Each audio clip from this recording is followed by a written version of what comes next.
একটাই প্রশ্ন আমার, কেন ভালোবাসনি আমাকে দুঃখ দিতে?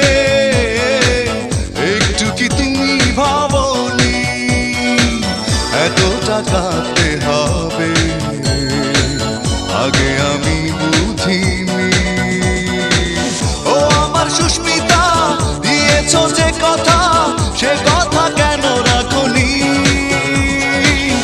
একটাই প্রশ্ন আমার, কেন ভালোবাসনি আমাকে?